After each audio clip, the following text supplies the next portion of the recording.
All right. Welcome to Creekside Book by Book for March 16, 2022. And tonight we're going to be going over Joshua 18 through 21.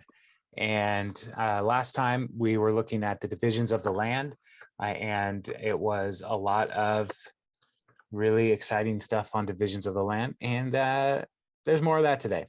So, but this time there is also a little bit, there's some interesting there are more interesting things this time throughout the passages. So we'll pause a little bit more and read a little bit more of the text.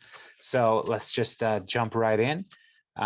Verse 18, or 18 verse 1. The whole assembly of the Israelites gathered at Shiloh and set up the tent of meeting there. The country was brought under their control, but there were still 7 Israelite tribes who had not yet received their inheritance. So Joshua said to the Israelites, "How long will you wait before you begin to take possession of the land the Lord, the God of your ancestors, has given you?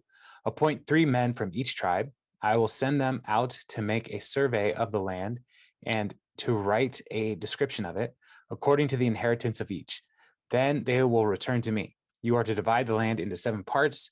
Judah is to remain in its territory on the south, and the tribes of Joseph in their territory on the north. To the north. After you have written descriptions of the 7 parts of the land, bring them here to me, and I will cast lots for you in the presence of the Lord your God, our God. The Levites, however, do not get a portion among you, because the priestly service of the Lord is their inheritance. Gad, Reuben, and the half tribe of Manasseh have already received their inheritance on the east side of the Jordan. Moses, the servant of the Lord, gave it to them." As the men started on their way to map out the land, Joshua instructed them, "Go and make a survey of the land and write a description of it. Then return to me, and I will cast lots for you here at Shiloh in the presence of the Lord." So the men left and went through the land. They wrote the description on a scroll, town by town, in 7 parts, and returned to Joshua in the camp at Shiloh. Joshua then cast lots for them in Shiloh in the presence of the Lord, and there he distributed the land to the Israelites according to their tribal divisions.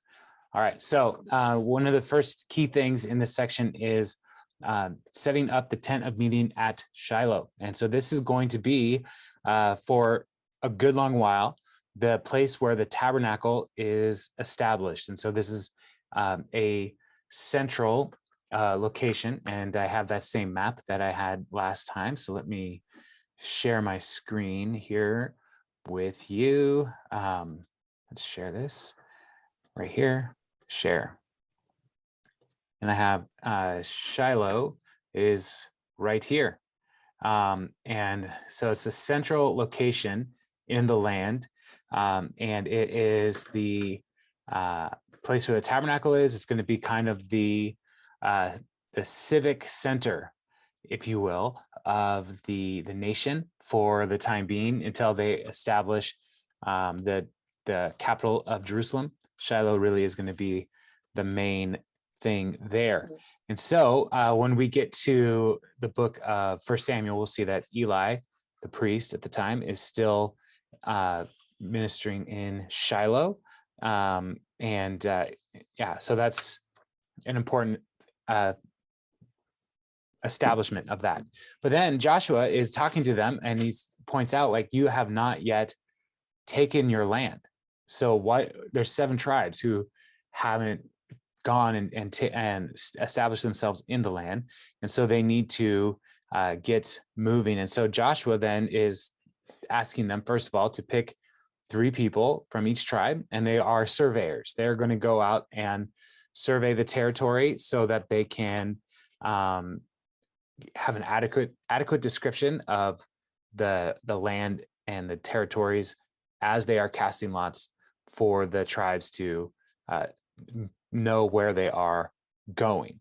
And so this is first section is a little repetitive, because we have Joshua's description of what he wants to do, him telling the people to do it, and then they go and do it. And so there's a repetitive nature to this section, but it is all part of the plan. And just to be very clear, like, we are doing what God has told us to do.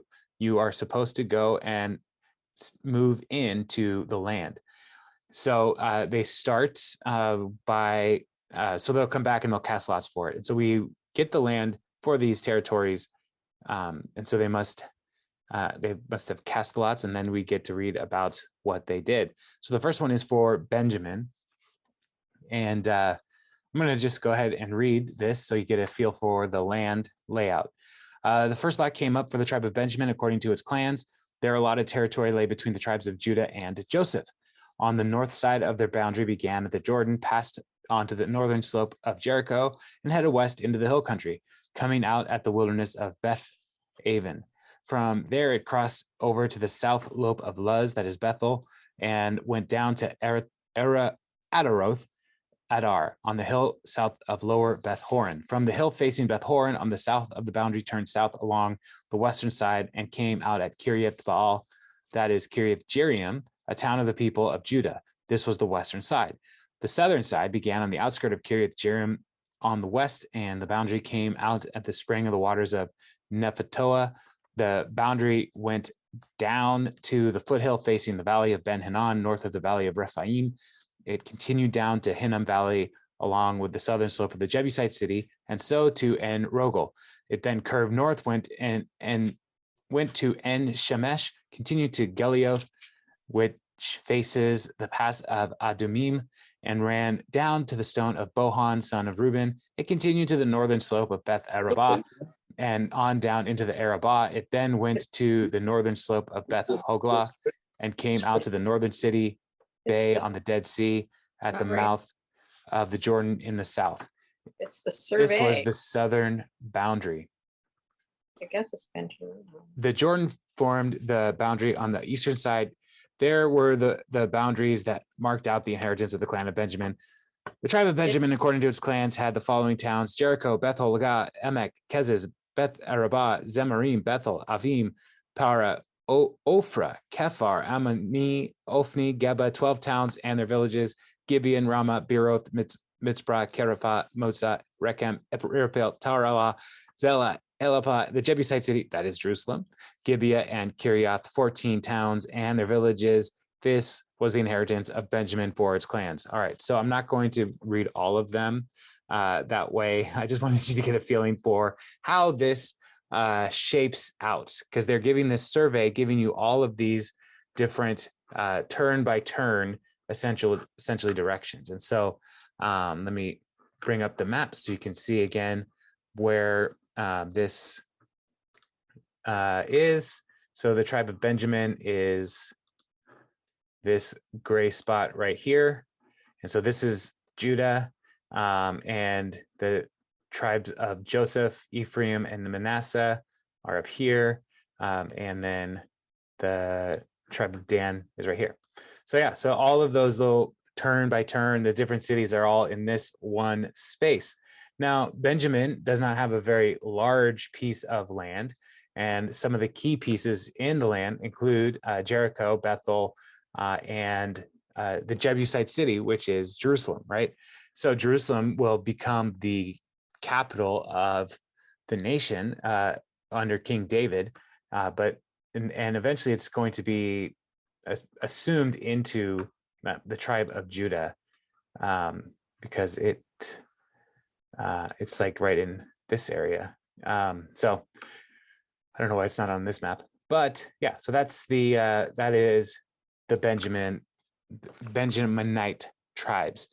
Then we have, this is, I think, the longest one. Yeah, it is. That's the longest description of all of the different allotments. And so, yeah, so that's, it then goes on to Simeon, and it lists in each of these different sections, it starts to list out the different cities. And those cities will come up later as well, because they are going to be a part of the Levitical cities, and then the cities of refuge and all the different tribes. So that's one of the reasons why these are important. And so with the tribes of the clans of Simeon in chapter 19, 1 through 9, and Simeon, though, is an interesting piece because it's in here inside of Judah. And 19:1 just says the second lot came out for the tribe of Simeon according to his clans. Their inheritance lay within the territory of Judah. And the verse 9 then says the inheritance of the Simeonites was taken from the share of Judah because Judah's portion was more than they needed. So the Simeonites received their inheritance within the territory of Judah. So this is really the only situation like this where a tribe is inside the allotted land for any of the other tribes. As you look around, like they all kind of have their own boundaries and borders, but it was much more land than Judah could use. And so Simeon is in there. Over time, Simeon is going to lose influence and really become subsumed into Judah. Like we're not going to hear a ton about the tribe of Simeon for a lot of the history of the people of Israel. The next one, the third lot came up for Zebulun. This is in verse 10 and its clans. And Zebulun is, which color is Zebulun? The grayish purplish one is Zebulun. So I think, is it this one? Come on. Yeah, that one. Zebulun is up here. And I do like the one of the descriptors in here in verse 12. It turned east from Sarid toward the sunrise to the territory of Kisloth Tabor. But just like that, toward the sunrise is like if they're writing a tourist brochure, they are giving them head towards the sunrise and come to beautiful Kisloth Tabor. And so then their allotment is all listed in these, and then 14 and 15 give us some of the villages that are a part of that. In here, there is a listing of Bethlehem, but that is a separate Bethlehem than the one that is where David's family from. That's where Jesus is born. This Bethlehem is a different one. And so in these cities, there could be multiple cities with the same name over time. And so that's one of the challenges with placing some of these different cities in history into where would this be today? Because sometimes there might be multiple names. And so that's just something to keep in mind. Those are two different Bethlehems. Then we have Issachar, which is the pink one here. So this is Issachar. And so verses 17 through 23 give us the basic boundary of Issachar. And then Asher, which is this one here. And so Asher is on the coast. And so there's Tyre and Sidon. Those are two significant port cities. They will be a part of the history of the people of Israel. And this, at the farther north we get into the allotted territory, the more we're going to see that they didn't really take all the land. And so these are going to be contested areas for a while. So that's Issachar, and then Asher, Issachar, and then we are on Naphtali, which is this light yellow one here, another large section by the Sea of Galilee. And so Nazareth is up in where Jesus grew up, is up in this region up in here. And so we have these different lands. There up here, it does have fortified towns, and then so then we have Dan, which is this light green one over here on the coast. This is Dan, and so bordering with Benjamin, and that's there's not a lot of commentary on these different things that I found that was of great interest. Just saying this is where these things are. But when in the future, as we read through the Bible, the southern kingdoms and the northern kingdom tribes are going to split after Solomon's son Rehoboam takes the throne. They're going to split, and Dan is going to be one of the border town tribes, and so they will have a cultic center here in the northern kingdom, and we'll talk about this when we get to it. But instead of having the people go all the way to Jerusalem to make their sacrifices, Jeroboam, the king of the northern tribes, creates a altar in the Dan's territory, and then an altar in the north as well, somewhere. I can't remember where off the top of my head right now, but so so that's something to be paying attention to. There's going to be another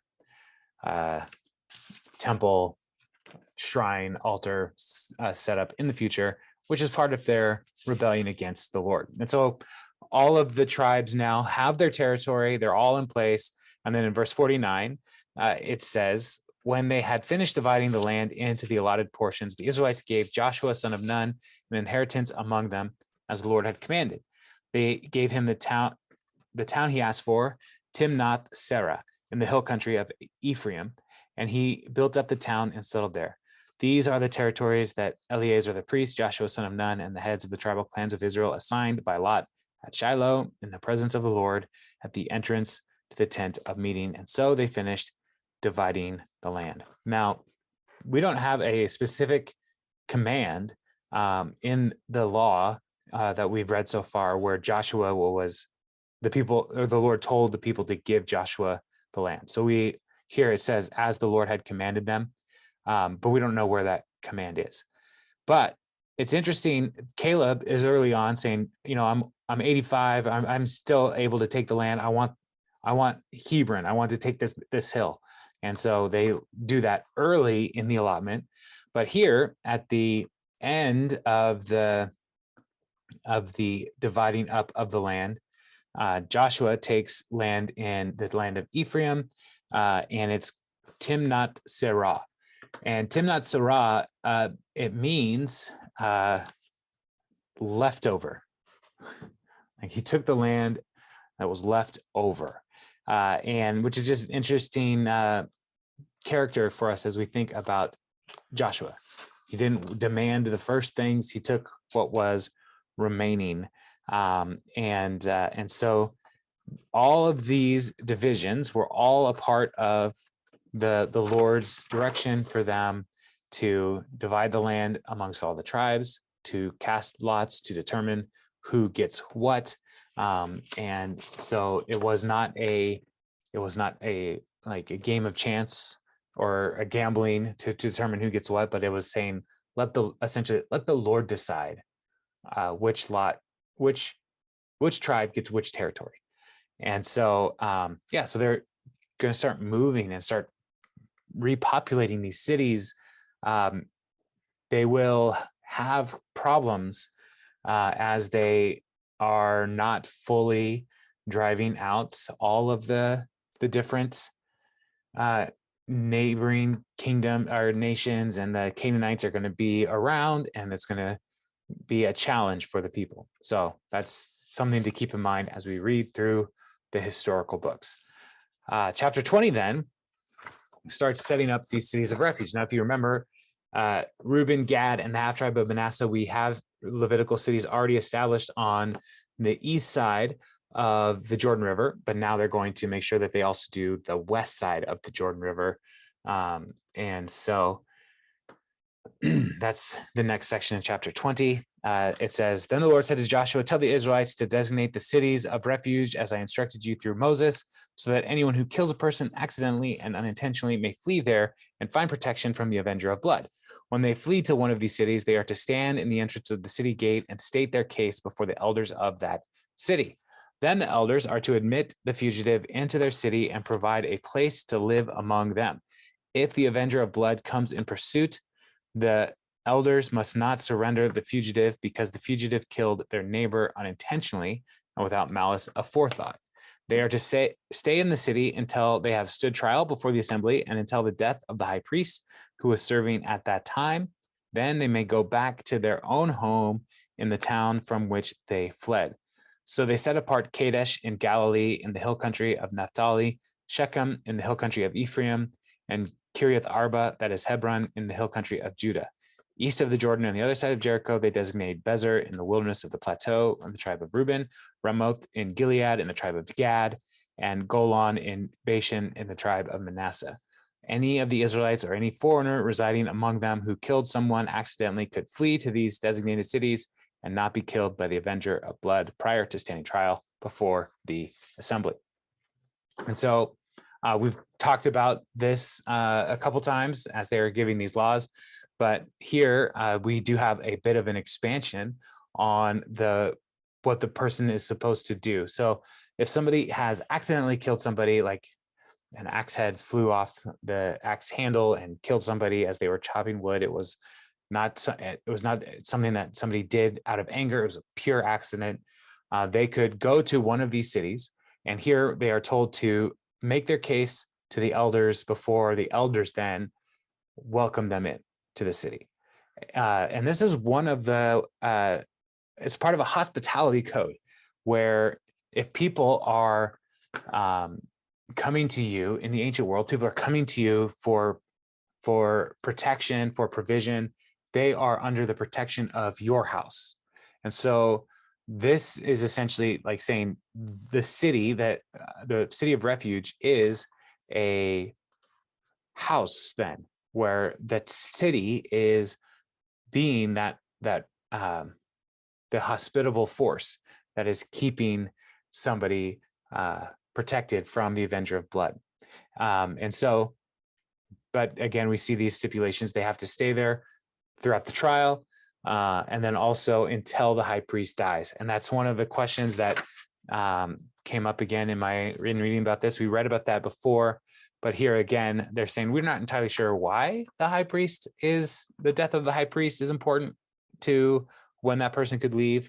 But part of it is potentially with the amount of sacrifices as part of the atoning work and the preparatory work for the high priest. Those sacrifices are essentially like a atonement for the sins of the people in a bigger way. So, but we're not entirely sure why that is the case.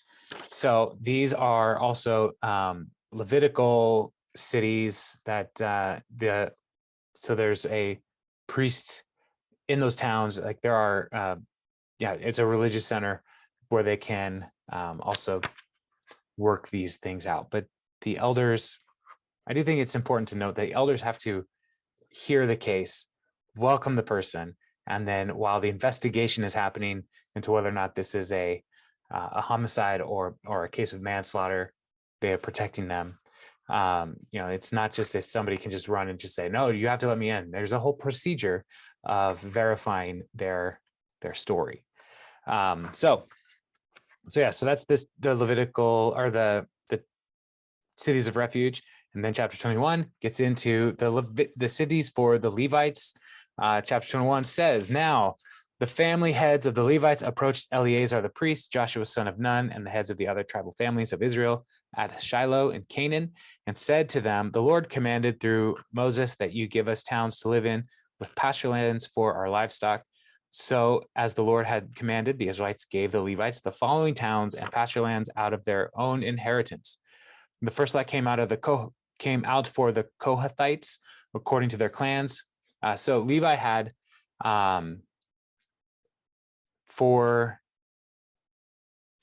Kohathites, Gershonites, Merarites. So Levi had 3 sons that developed into like the major tribes, and so or clans in here. So that's why it's going to list them out this way. And so the Kohathites, according to their clans, the Levites who were descendants of Aaron, the priests, were allotted 13 towns from the tribes of Judah, Simeon, and Benjamin. The rest of Kohathites' descendants were allotted 10 towns from the clans of the tribes of Ephraim, Dan, and half of Manasseh.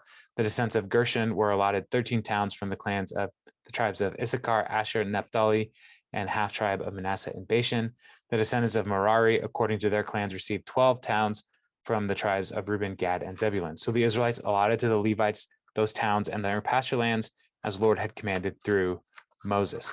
And so the list of all of the cities and the lands around them were important because the Levites, as part of the sacrificial system, they also had these herds that the people were bringing for the work of the sacrificial system. And so there were flocks and herds that needed to be cared for. So this was part of why there were pasture lands around the different Levitical towns. All told, there are 48 towns that the Levites are receiving, and they are spread throughout the city or throughout all the tribes, so that there isn't one town where all the Levites live. They're all over, and the Levites are intended to be a spiritual resource, a religious instructors for these different towns,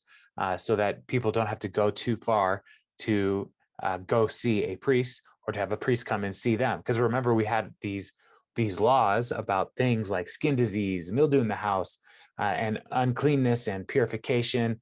And so having the Levites spread throughout, the Levites really were the ones who were going to be assessing these different needs. And so having them accessible was an important part of God's plan for the people and interacting with the Levites throughout their life. And so they're all throughout. And so then we get the list of the cities from the tribes of Judah and Simeon. They allotted the following towns by name.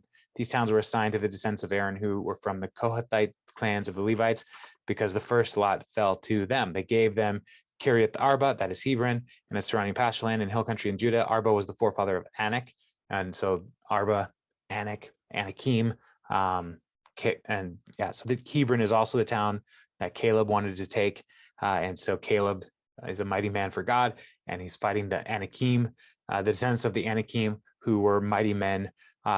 Anyway, but the fields and villages around the city had given to Caleb, son of Jephunneh, as his possession. So Caleb still was responsible for those pasture lands around Hebron, which is important to note here. So the descendants of Aaron, the priest, they gave Hebron a city of refuge for one accused of murder: Libnah, Jatir, Eshtemoa, Holon, Debir, Ain, Judah, and Beth Shemesh, together with their pasture lands, 9 towns from these 2 tribes.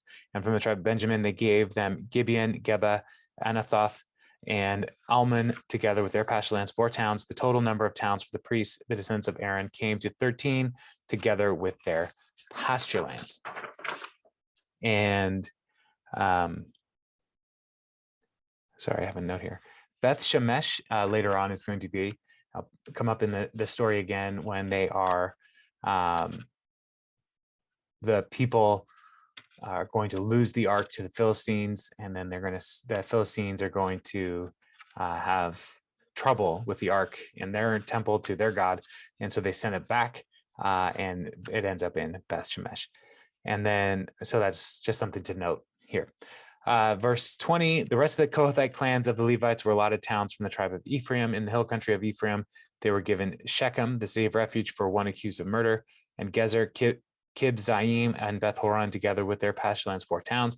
Also from the tribe of Dan, they received El Tekeh, Gibbethon, Aijalon, Gath, Ramon, together with their pasture lands, 4 towns. From the half tribe of Manasseh, they received Tanakh and Gath Ramon, together with their pasture lands, 2 towns. All these 10 towns and their pasture lands were given to the rest of the Kohathite clans. And then we have the Gershonites. The Levite clans of the Gershonites were given from the half tribe of Manasseh, Golan and Bashan, a city of refuge on one of the accused of murder, and Bet Eshtara, together with their pasture lands, 2 towns. From the tribe of Issachar, Kishion, Dabarat, Jarmuth, and Ganim, together with their pasture lands, 4 towns. From the tribe of Asher, Mishal, Abdon, Helkat, and Rehob, together with their pasture lands, 4 towns. From the tribe of Naphtali, Kedesh and Galilee, a city of refuge, for one accused of murder. Hamath, Dor of Kartan, together with their pasture 3 towns. The total number of towns for Gershonite clans came to 13, together with their pasture. The Merarite clans, the rest of the Levites, were given from the tribe of Zebulun. Jochanim, Karta, Dimnah, and Nahalal, together with their pasture 4 towns. The tribes of Reuben, Bezer, Jahaz, Kedemoth, and Map'ath, together with their pasture 4 towns. From the tribe of Gad, Ramoth and Gilead, a city of refuge for one accused of murder. Mahanaim, Heshbon, and Jazir, together with their pasture 4 towns in all. The total number of towns allotted to the Merarite clans, who were the rest of the Levites, came to 12. The towns of the Levites in the territory held by the Israelites were 48 in all, together with their pasture. Each of these towns had pasture surrounding it. This was true for all these towns.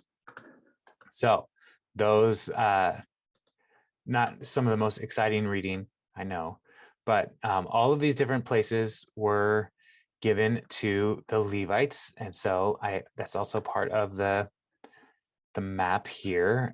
So let me share this with you again, just so you can kind of see where they're spread out throughout the nation. The plus signs here are the cities of refuge, and then there's the circles are Levitical cities that we know where they are, and then the circles that aren't filled in, we don't know exactly where they are. And if we zoom in, we can see there are still more, because there's 48 total. And so we can see they are spread out all over the place. So, yeah, so that's kind of the distribution of the Levites, so that the people are not far from the Levites. One of the things that stop sharing.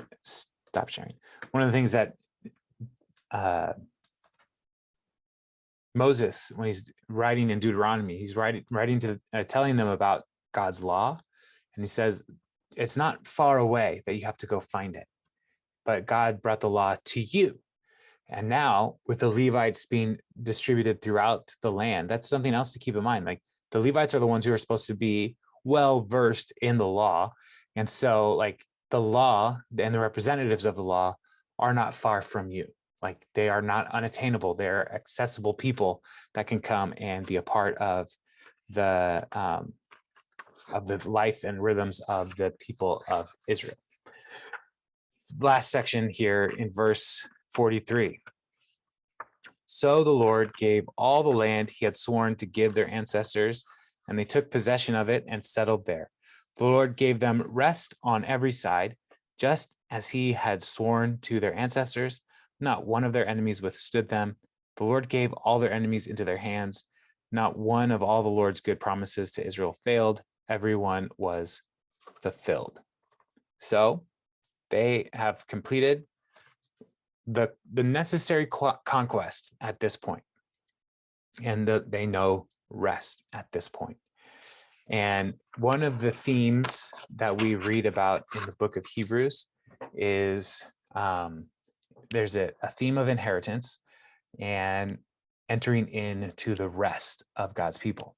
And it is referring back to this concept here, that the Lord is our rest. And so for the people of Israel, now they are able to say, like, all right, we are in the land, we are able to flourish and prosper, and God has done this for us. And so they are able to start working towards nation building. The next week, this section is going to be, Joshua's final words to the people. But it is he's going to choose this day whom you will serve. Those kinds of things are all going to be in next week's passage. But this rest that we see here in Joshua is not going to endure for as long as we would hope, because we'll jump into the book of Judges and it will be less restful for the people. But that ultimately comes down to their disobedience. And so at this point, we have a leader that is keeping the way of God central to the people of God. They're located in Shiloh. It's a central location. Joshua is the charismatic leader that is holding the nation together, but they still have no king, and they will have elders and leaders in their towns, but they don't have a unifying force. And so all of the tribes are going to kind of do whatever they see fit in their own eyes. And then we will also see that these tribes will war against each other, and they will be upset when they aren't called up into battle and defending other tribes and their interests. And so there's going to be a lot of tension for the people of Israel in the coming years after Joshua passes. So so that's our section. So there's a lot of overview of land distribution. It's not a lot of super exciting elements in this week's passage, but they've distributed, they've moved in, and they are nation building. So any questions or thoughts for this week and the land in particular? So Were the Levites, was Joshua in a tribe? Joshua is, I believe, that's a good question. I'm going to not just make something up. I'm gonna look it up. I can't remember That's exactly okay. what tribe he's in. That's okay. I thought maybe you would know. I There's, just thought maybe he would be with his tribe, but maybe he's with his tribe, but he has his own land. Yeah. Joshua. Where? Tribe of Ephraim. He was a member of the tribe of Ephraim. And so his land was in Ephraim. Oh, okay. Yeah. Okay. So pretty sure. Let me just double check.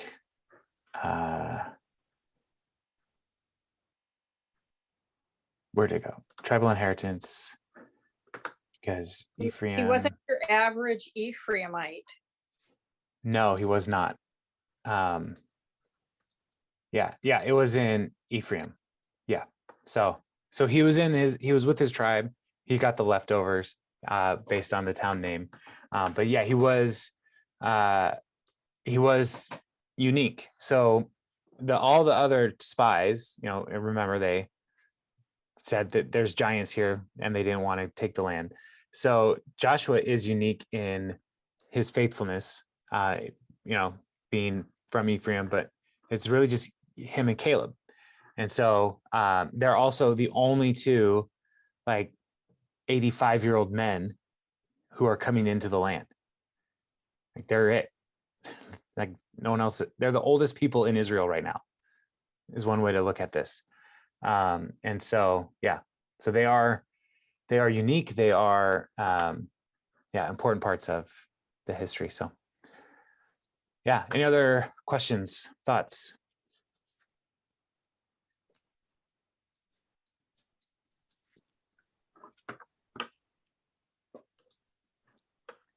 Of course, I have one. Okay, great. Well, it's more of a thought. Is there any expansion on why Simeon was absorbed into Judah? Well, what the text tells us is they're put in that section just because the land was too big for Judah. Why were they absorbed? We don't know that 100%. But anytime there's a minority culture or a minority group surrounded by a larger group, over time, that minority group will assimilate into the larger group, generally. And so, and here they're not ethnically different. They're just a different family. And so it probably just was easy to just become a part of the larger culture around them. So it is weird though, when you look at the distribution. Let me share this one more time. when you look at the distribution of the land here, like this is weird.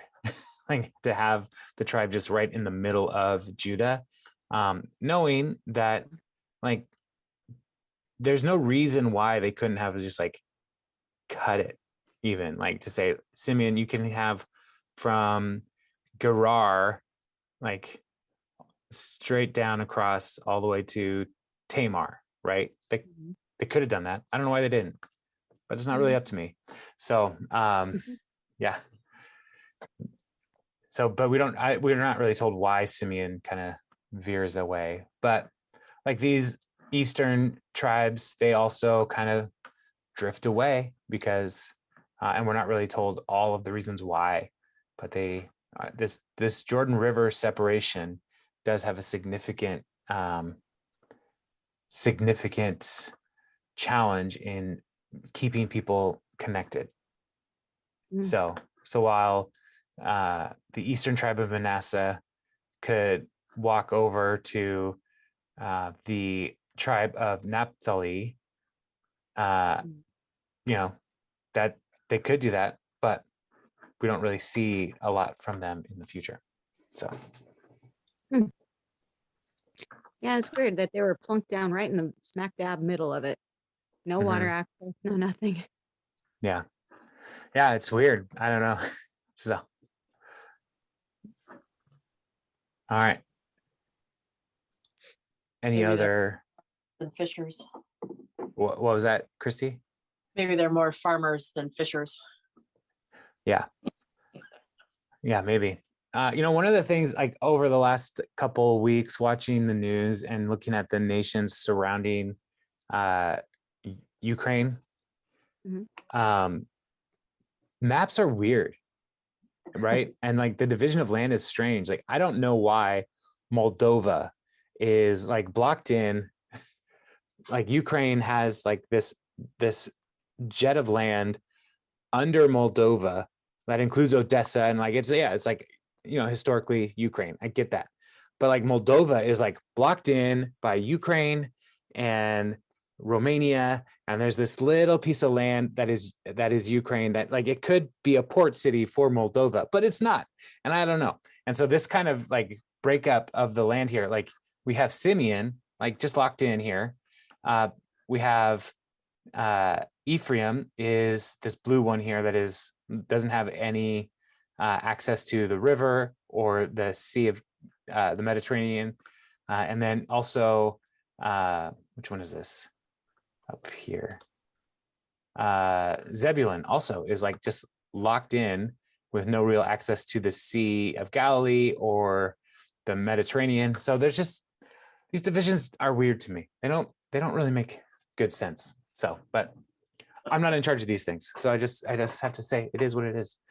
But I don't know about you guys, but growing up, I went to church and I had a Bible with maps on the back of my Bible. And there were so many Sundays where I was so bored. And so I would just stare at these maps like all the time. And so like this atlas that's in my Bible software is so cool. And like I have friends who bring their laptops to church, and it's like I can't do that because if I'm not preaching, I'm going to be looking at all these maps because like I have like, oh, here's the path that David took when he was running from his family troubles. And then getting into the New Testament, when Jesus went to visit the temple, like this is the route they would have taken. Let's see, the early church, all of the major church cities that are mentioned in the book of Acts, Paul's missionary journeys, all these things would just distract me too much. So, because I love maps, I'm going to hit stop now so I don't have to keep looking at the maps. But yeah. Any other questions? What was that, Carrie? No, they are pretty cool. I'm with you on that one. Yeah, it's just super interesting. So what I would like to do with this atlas is to be able to overlay a couple different maps at the same time, but I haven't figured out yet how to do that. Someday. Someday. Yeah. Any other Can I ask a Thoughts? question on that? May I ask a question on that? Is there a way to overlap and see what they were originally supposed to take and what they actually took? Is there a way Well, to yeah, kind of actually, superimpose it so we can see it? You know? yes, Carrie, good question. This is the, let's see here. So this map, I'll share this with you again. This is the incomplete conquest of Canaan. And so these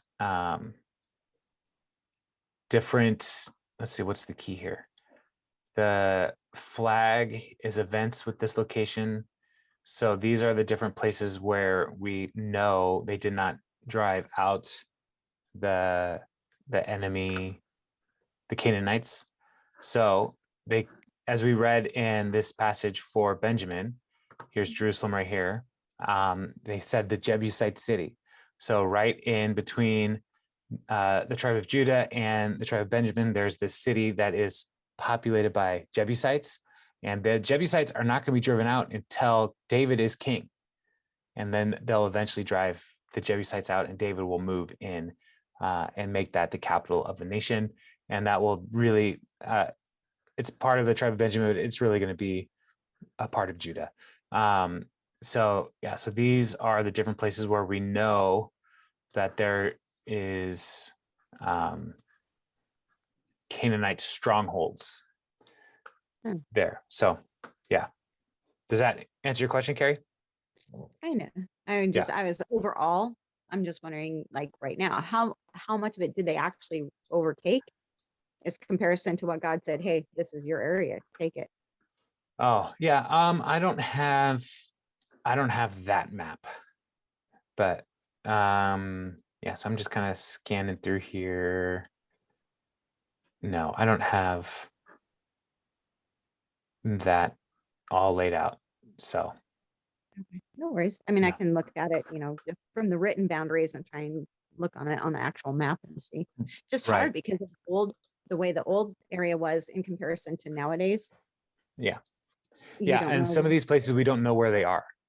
Yeah. Like we don't have firm proof of some of these place names, because so many different nations have conquered Canaan and Israel over the history, that places get different names, cities get completely destroyed, archaeological records are not conclusive, and so there's a lot of questions still. So yeah, So any when they other? rested because they were done. They weren't really done. Yeah, I mean yeah, basically there was more to do, but they were allowed to rest.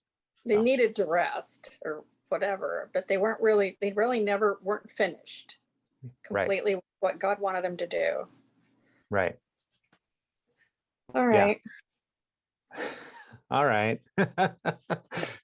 Just curious. It's like Yeah. you sound disappointed, Chris. But you just thinking about it, and I was thinking, well, they didn't do everything God told them to do. And then but they rested because they were done. I just wondered. Yeah, there was more to do for sure. So yeah. All right. Any other thoughts or questions?